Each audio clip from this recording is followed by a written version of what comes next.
এবার সতীন তিশাকে দেখিয়ে দিল আখি। দেখেন কত সুন্দর করে সাজুগুজু করেছে আখি। সতীন তিশাকে হারানোর জন্যই কি এত সুন্দর করে সাজুগুজু করেছে আখি? হঠাৎ কেন হলুদের সাজে সেজেছেন আখি? তবে কি আখি আবার নতুন করে বিয়ের পিঁড়িতে বসছেন, নাকি শুধু আহাতকে দেখানোর জন্যই এমন আয়োজন করেছেন তিনি? নাকি তিনি ভাবছেন এরকম সুন্দর সাজুগুজুর মধ্য দিয়েই আহাতকে আবার কাছে টেনে নিয়ে আসবেন?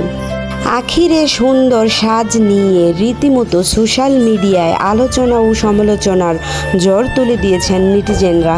কেউ কেউ তো বলছেন আখি আহাতকে রেখে নাকি আবার নতুন করে বিয়ের পিঁড়িতে বসছেন।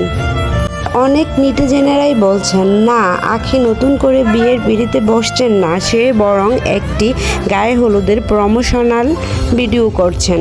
তো ভিউয়ার্স, আখিরের সাজ দেখে আপনাদের কি মনে হচ্ছে? আখিকে কি তিশার থেকে বেশি সুন্দর লাগছে? তা অবশ্যই কমেন্টে জানাবেন।